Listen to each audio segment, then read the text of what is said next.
Assalamualaikum warahmatullahi wabarakatuh. Halo Besti Maritim. Bagaimana kabarnya? Saya harap kita semua selalu baik-baik saja. Selamat datang kembali di channel Kemaritiman SMK 1 Tarano, channel edukatif, inovatif, dan variatif tanpa diskriminatif. Hari ini kita akan membahas topik yang sangat menarik dan penting dalam dunia pelayaran, yaitu klasifikasi muatan kapal. Mungkin sebagian dari kalian berpikir, muatan kan tinggal diangkut saja. Ternyata tidak sesederhana itu. Muatan kapal itu sangat beragam, teman-teman. Masing-masing punya karakteristik yang unik. Salah dalam penanganan atau penempatan bisa berakibat fatal. Loh, bukan cuma muatan itu sendiri yang rusak, tapi juga bisa merusak muatan lain di sekitarnya, atau bahkan membahayakan kapal dan awaknya. Makanya, penting banget untuk mengenal jenis-jenis muatan ini supaya bisa ditangani dengan benar. Yuk, kita kupas tuntas satu persatu. Pertama, ada yang namanya muatan umum atau general cargo. Ini adalah jenis muatan yang paling sering kita bayangkan. Muatannya beragam dan biasanya sudah dikemas dalam unit-unit terpisah. Contohnya, gampang banget ditemui, seperti semen yang dikemas dalam karung, oli atau pelumas yang ada di dalam drum, atau kapas yang dipadatkan dalam bentuk bal. Karena bentuk dan ukurannya yang bervariasi, penataannya di dalam palka kapal harus benar-benar diperhatikan agar ruang terpakai secara efisien dan muatan tetap stabil selama pelayaran. Selanjutnya, kita beralih ke muatan curah kering atau dry bulk cargo. Berbeda dengan muatan umum, muatan curah kering ini sifatnya homogen.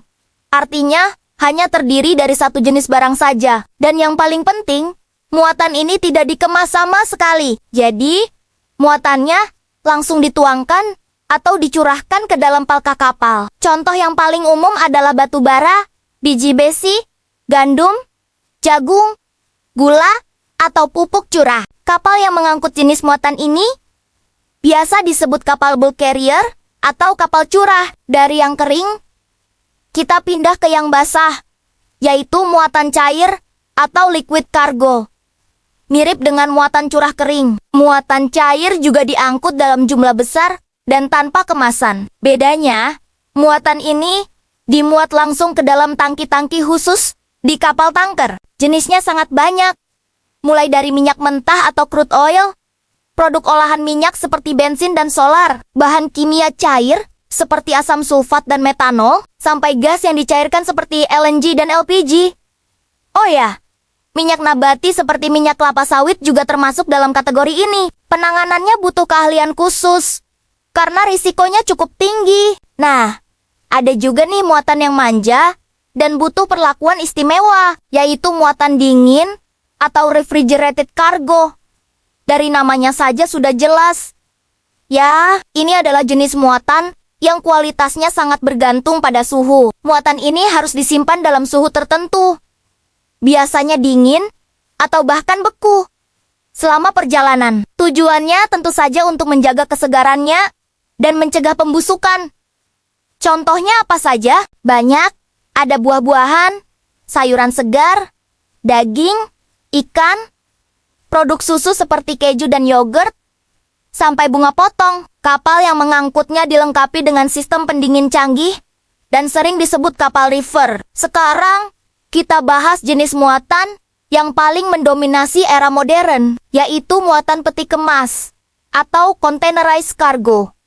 Sebenarnya, ini adalah evolusi dari muatan umum. Berbagai jenis barang dikemas rapi ke dalam sebuah kotak baja berukuran standar yang kita kenal sebagai peti kemas atau kontainer. Ukuran yang paling umum adalah 20 kaki dan 40 kaki. Metode ini sangat efisien karena proses bongkar muatnya jadi jauh lebih cepat dan aman. Peti kemas sendiri ada macam-macam. Ada peti kemas kering atau dry container untuk barang-barang umum, dan ada juga peti kemas berpendingin atau reefer container untuk muatan dingin.